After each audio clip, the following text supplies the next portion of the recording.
The Jets make some news about the job status of key members of the coaching staff. I wouldn't say the news is surprising, but I would say it's disappointing. We'll get into it today on Locked On Jets. You are Locked On Jets, your daily New York Jets podcast. Part of the Locked On Podcast Network, your team every day.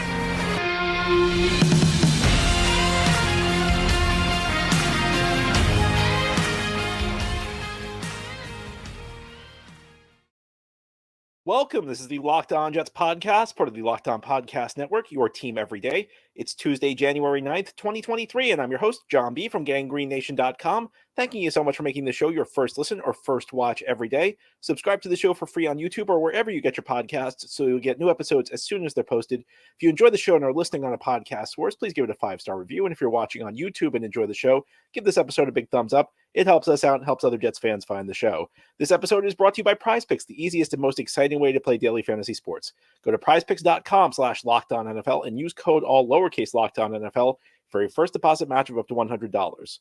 Well, the Jets had their clean out day on Monday, and there was some news broken, particularly about the coaching staff. We're going to talk about it on today's episode, and the news is not surprising. And Woody Johnson actually broke some pretty big news right before the Jets' Week 16 game against the Washington Commanders, where he all but ruled out firing Robert Saleh and Joe Douglas.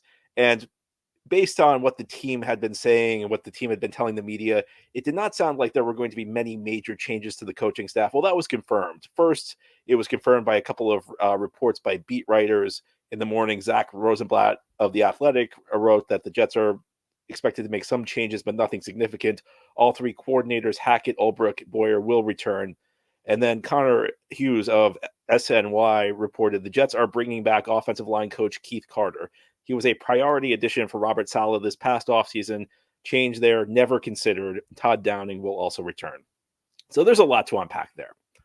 Now, I don't think there are many Jets fans who would object to Jeff Ulbrich and Brant Boyer coming back. Jeff Ulbrich, of course, being the defensive coordinator, and Brant Boyer being the special teams coordinator. Two good coaches, two of the three units, which did their jobs pretty well this past season. I mean, some hiccups for the defense late in the season, a couple rough special teams games mixed in there, but for the most part, those were two pretty solid units.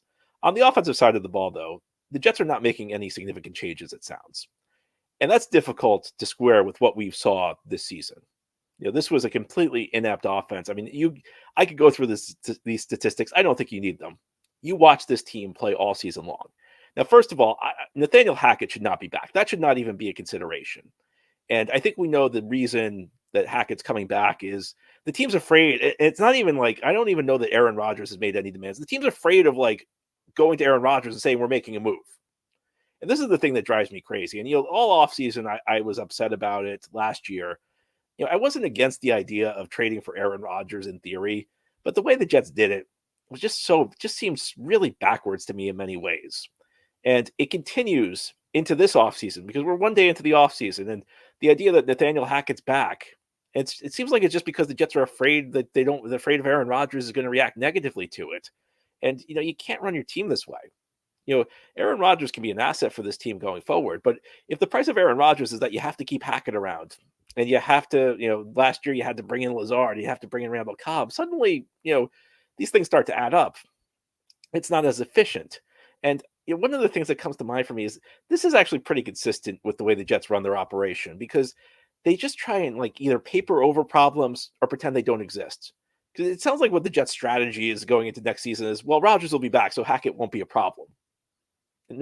Hackett makes Rodgers happy, and Hackett will become irrelevant because Rodgers will just see things at the line and change plays. And while that's true to a certain extent, why does like having Aaron Rodgers and having a good offensive coordinator, a good system, why do these two things need to be mutually exclusive? Can't you have both? I mean, Aaron Rodgers has said the system works. I won the MVP in it.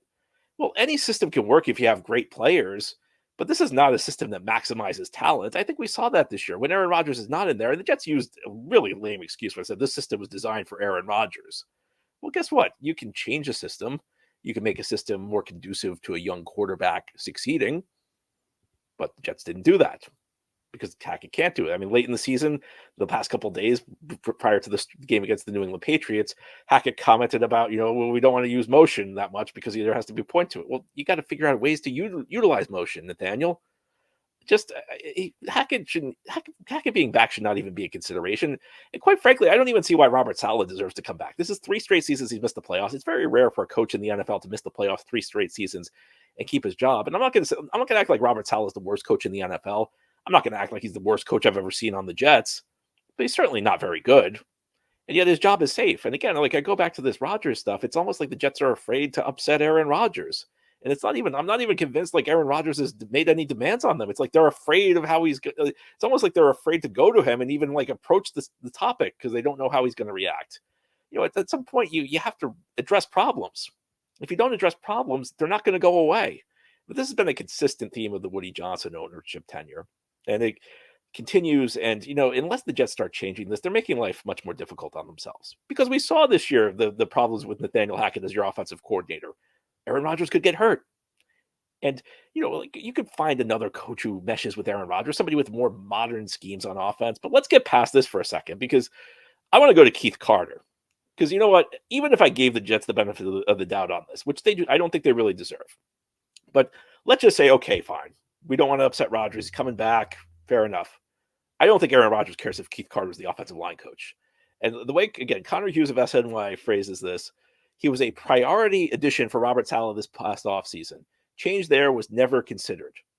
I mean, did you watch this offensive line this year? What player played above his normal career output? Nobody. You had multiple guys play below their career output. Connor McGovern was having a bad season. Laken Tomlinson's been bad. He was bad last year too. But I mean, Mekhi Becton. Was Mekhi Becton anywhere near the player he was as a rookie? And of course, this isn't all on the coaching staff. But you can't like sit there and tell me like this coaching staff has nothing to do with it. I mean, did you watch that offensive line mess up basic assignment time after time after time? Again, it wasn't just, I understand they were shuffling guys in and out. I understand they had to play with a lot of backups. But I see plenty of teams play with a lot of backups and not mess up basic assignments like that over and over. It's not like Carter came to this team highly recommended. It's not like Carter came to this team off a successful performance. He was fired by Tennessee, which had one of the worst offensive lines in the league last year. So the fact that like Saleh looked at this season, he looked at the film, as he always says after games, and he concluded we don't need to make any changes on the coaching staff on the offensive line. Again, a spot that Keith Carter's not here because of Aaron Rodgers. Now, we could go on about whether the Jets should maybe be a little bit tougher on Aaron Rodgers, how much sway they should give Aaron Rodgers. This has nothing to do with Aaron Rodgers. This is just the Jets denying that the problem exists. And it's kind of a microcosm of some of the issues you see within the organization. The problem with the Jets is that, this is not a situation in the NFL where you can just neglect problems and they go away. Yeah, you can claim through the offseason, things are going to be so much better this year. You can hype your team up. But eventually September comes. Eventually the problems that are there become obvious to everybody. And when you don't fix a problem, things get worse. And the Jets, look, the coaching staff is not the only issue with this team, but it's been an issue, especially on the offensive side of the ball. I mean, let me put it this way. Last year's coaching staff got fired for a heck of a lot less than this. Wouldn't you agree? Would you say the Jets offense was better in 2022 than it was in 2023? Well, remember, the offensive coordinator and offensive line coach got fired that year. So why not this year? Were you really, Robert Saleh, were you really impressed by what you saw this year? I baffled by this. And it's another example of why Robert Saleh is showing himself to not be much of a head coach in this league. Now, here on the Locked On Jets podcast, we're going to turn our attention to a very important job on the Jets. It's a job they hope won't have as much prominence next year as it did this year. And it's a job where there's probably going to be a new person in the role. And we'll discuss that in more detail as we continue on this Tuesday edition of the Locked On Jets podcast. This episode of Locked On Jets is brought to you by FanDuel. The NFL regular season has now wrapped up. Now all eyes are on the playoffs, and there's still time to get in on the action with FanDuel, America's #1 sportsbook. Right now, new customers can get $150 in bonus bets guaranteed when you place a $5 bet. That's $150 in bonus bets, win or lose. And look, the Jets are not playing this weekend. That stinks. 13th straight year, no playoffs, but also means, the playoffs will be relatively stress-free viewing. And sometimes you don't want to put money down against the Jets. Well, now you can place a line bet, get $150 in bonus bets. The app is easy to use, and there are so many different ways to bet, like live same-game parlays. You can find bets in the new Explore tab, and you can make a parlay in the Parlay Hub. It's the best way to find popular parlays. So visit FanDuel.com/lockedon and make your first bet a layup. FanDuel, official partner of the NFL. Thank you so much for making Locked On Jets your first listen or first watch every day. And a big shout out to you everydayers. This is a daily podcast covering the New York Jets. We have new episodes each day through the week, Monday through Friday. Today we're talking about the first day of the Jets offseason, and the topic of backup quarterback has come up over the last couple of days. It's a very important position on your football team, and it's kind of a difficult position to gauge because it's a spot you hope never actually makes an impact on your team. You always want your starting quarterback to be in the lineup, but of course, there are years where your backup quarterback plays a very prominent role. So you kind of like have to find the balance. How much do you invest in the position that you hope you never have to use, that you may never have to use, but if you have to use it, it's really significant. And the Jets found out once again the hard way this season when Aaron Rodgers went down 4 plays into the season, suffered a season-ending Achilles injury. There's been talk, and there were reports. Diana Rossini of The Athletic over the weekend reported that the Jets are expected to trade Zach Wilson this offseason. And it was kind of a follow-up to a report she had before the Houston game. You may remember that week she mentioned that Zach Wilson had some reluctance going back into the starting lineup. And I think in the context of the Jets, being ready to trade him, kind of makes that report add up a little bit more. It makes it much more logical why Zach Wilson would have hesitation. This team's pretty much telling you we're sending you elsewhere. So if you're Zach Wilson, would you really want to continue playing for the Jets? I think that's a pretty clear question to answer. So, and I look at this from a football standpoint. I think from a football standpoint, I say this all the time. I think it makes sense to use one of your 53 roster spots on a developmental quarterback. And usually that's like a late round pick. Sometimes it's like a mid round pick. It's a guy you don't expect to ever amount to anything, and the odds are always against these players turning into quality quarterbacks. But if you hit on it, even if you find a quality backup quarterback, it's really good for your team. And I feel like from a football sense, there's still logic in keeping Zach Wilson around and trying to develop him further. Here's the thing, though. I feel like for Zach Wilson, the best thing for him is just to get out of New York. The situation's just turned too toxic. He's pretty much just like, he's such a loaded topic these days when anything happens around the Jets. And, the Jets did him no favors this year. The first 2 years, Zach Wilson failed quite a bit. I was really hard on Zach in his rookie season and his second season. Last year he was benched a couple of times. This year, I felt like he wasn't great, but I feel like he was a better quarterback than the numbers would suggest. If you looked at the statistics, you would not have seen much of an improvement. I actually do think he was a bit of a better quarterback. I don't think he's a great quarterback. I don't think he's a starting caliber quarterback yet, but there was a good trajectory. The problem was the pieces around him were just so bad. Again, I go back to the coaching staff.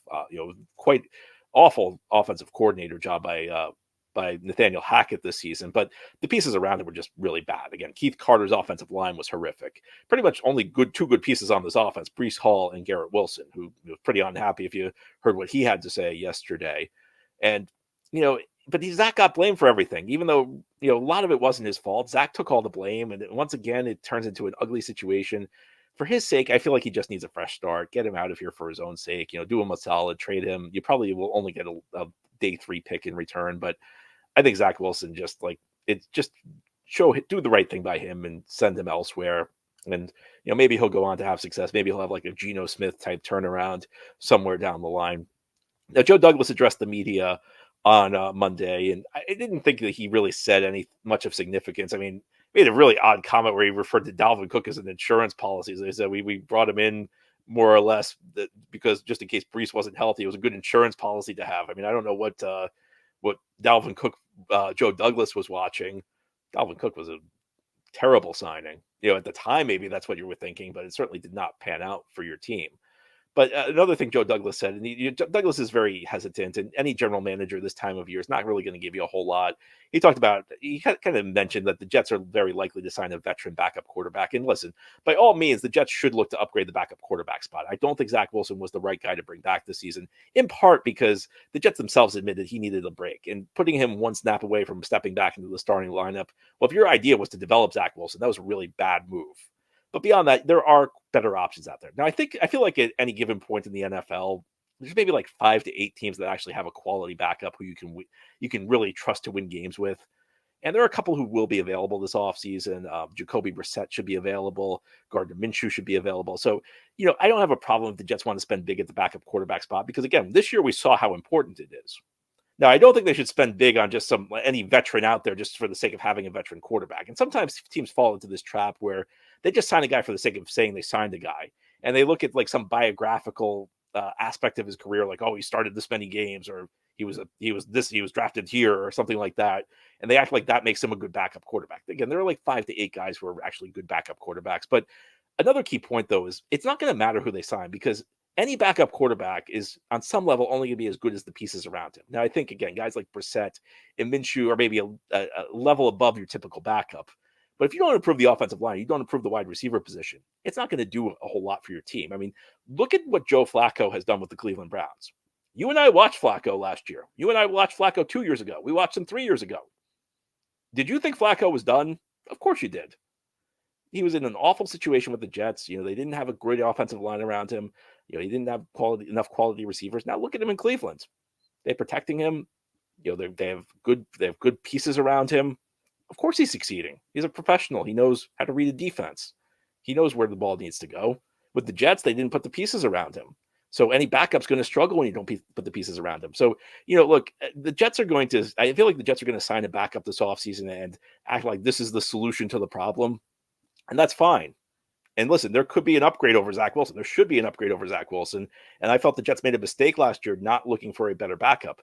But I also think that the narrative that the Jets only missed the playoffs this year because they didn't get a better backup was wrong. Because I think no matter who they got last offseason, whether it was Brissett, whether it was Minshew, any of the top backups, they would have struggled in this infrastructure. And I don't think the Jets would have made the playoffs. This was not a team that was built well enough for a backup quarterback to have the type of success you need to have for this team to make the playoffs. So, there are no shortcuts to this thing. The offense needs to be improved. It needs to be improved for Rodgers because Rodgers is 40 and he's coming off a serious injury. You need to make sure he doesn't need to do it all. He doesn't need to be Superman. Now, Rodgers, they're going to put a lot of Rodgers' plate. Rodgers is going to have to be very good next year. You got to help him out, though. That goes double for any backup quarterback, though. If Rodgers goes down again next year, I don't care who you sign as the backup quarterback. If the pieces around him are not better, it's not going to work. Now, here on the Locked On Jets podcast, we'll keep our attention on the offensive side of the ball. There's a key player on the Jets who gave us a little bit of an update on his status, and Robert Saleh gave us a little bit of an update on the team's thinking of how they're going to bring this player around. We'll talk about Elijah Vera Tucker continuing this Tuesday edition of Locked On Jets. This episode of Locked On Jets is brought to you by PrizePicks. PrizePicks is the largest daily fantasy sports platform in North America. It's the easiest and most exciting way to play DFS. It's just you against the numbers instead of battling thousands of other players, including pros and sharks. You pick more or less than on 2 to 6 player stat projections and watch the winnings roll in. And with basketball season here, you can now pick combo projections across football and basketball in the Specials League. This is a league created specifically for combo projections that include 2 or more players from different sports or leagues. For example, you can have LeBron James and Travis Kelce at a 10.5 combo of 3-pointers made and receptions. And if you want to play alongside some of PrizePicks' favorite players like rapper Meek Hill and comedian Andrew Schultz, you can now find the community plays under the promos tab of the app to view entries from some of the biggest names in the PrizePicks community each week. Go to prizepicks.com/LockedOnNFL and use code LockedOnNFL for a first deposit match of up to $100. Again, go to prizepicks.com/LockedOnNFL and use code LockedOnNFL for a first deposit match of up to $100. Again, that's using PrizePicks. This is the Locked On Jets podcast here on this Tuesday. We're talking about the Jets closing out their locker room yesterday. Lots of Jets spoke to the media. CJ Mosley, my man, saying the Jets need to bring back Bryce Huff, hoping Bryce Huff will be back. So good job by CJ Mosley out there.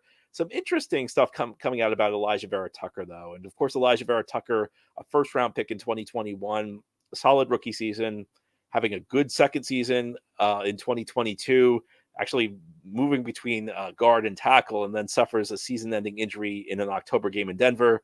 Comes back in 2023, again having a good season moving between guard and tackle, and suffers once again a season-ending injury in October in a game in Denver.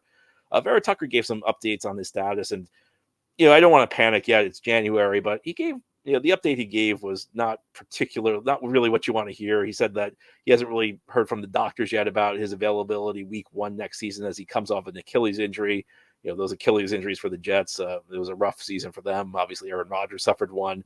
Al Woods, a pretty decent nose tackle, suffered one as well. So Jets are certainly hoping Vera Tucker's going to be back because this offensive line was a mess this year. He's a guy who at least provides some degree of stability up front. Robert Saleh also said something interesting. He talked about the way the Jets have moved Vera Tucker around, and part of it's been out of necessity the last 2 years because injuries have forced them to kind of swing in between tackle and guard.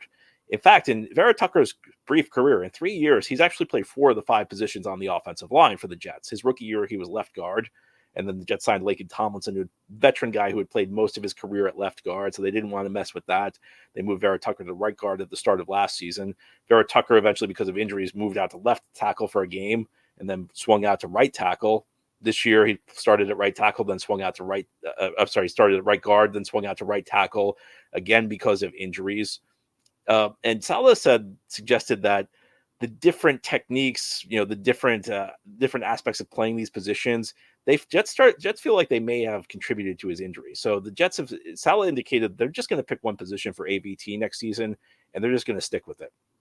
And that might be the best thing for him. I don't want to overstate how significant it is to move between one spot and another because lots of offensive linemen move between one spot and another. In fact, odds are any backup offensive lineman you have will play multiple spots because you typically cannot dedicate 10 roster spots to an offensive lineman. It happens occasionally, but generally speaking, it's too many spots on your roster to dedicate to offensive linemen. So if you only have, if you have less than 10 offensive linemen, that means you can't have 2 guys for each spot. That means at least one guy's got to double up and be able to play multiple positions. And odds are a lot of guys can play multiple positions on your team. The question though is, do they play him at guard or tackle? And I think there are arguments to be made for either case. The argument for tackle is that it's simply easier to find a guard than it is a tackle. So if Vera Tucker can play one of the two, he's probably going to be more valuable for you at tackle because, again, you could replace him at guard. It's going to be tough for the Jets this offseason, especially if you looked at the free agent class. The draft class is actually pretty decent at tackle, at least in the early part of the draft. The free agent class, though, is not very good. And the Jets need 2 tackles because Mekhi Becton's probably not coming back and Dwayne Brown's probably not coming back. I don't think they bring either of these guys back because I don't think either of them should be back next season. That's the argument for playing him at tackle. The argument for playing him at guard is, first of all, when the Jets drafted him, they thought he'd be better at guard. Now, the counter to that is, sometimes you misevaluate a player. Sometimes you underestimate what he can do. And again, there's more value at tackle. But the Jets did think he'd be better at guard. And part of that is, he doesn't have very long arms. And you want, generally speaking, and it's not always the case, there are tackles with shorter arms who do succeed in this league. Generally, you want guys with longer arms because they can reach out and make initial contact without leaning. And when you lean as an offensive lineman, you get yourself into trouble because you don't have like a firm base of power, and it's much easier for pass rushers to kind of shed your blocks and throw you around. And with Vera Tucker, I think the other aspect of this is if you have shorter arms, generally you need to depend more on athleticism or strength. And Vera Tucker is coming off an Achilles injury. Now, the success rate, if you look into this, the success rate of linemen coming off Achilles injuries and recovering is pretty high. I think that there's reason to believe Elijah Vera Tucker is going to come back and have success. In fact, I'll take it a step further. I know he suffered 2 straight injuries, season-ending injuries, but I don't think this is exactly like Mekhi Becton. Mekhi Becton suffered 2 knee injuries. You knew maybe he'd never be the same. Maybe this would be a chronic thing. Vera Tucker suffered 2 injuries that are kind of freak occurrences that aren't necessarily susceptible to re-injury, especially if you wait long enough to come back. I think the odds are still pretty high Vera Tucker has a successful career for the Jets. And I know he's quote-unquote injury prone, but these injuries haven't really panicked me yet in the way maybe Mekhi Becton's 2 injuries did. But, there is a possibility, especially next year, he's not going to have quite as much athleticism. And that means you might want him inside. It may mean you don't want him protecting the edge.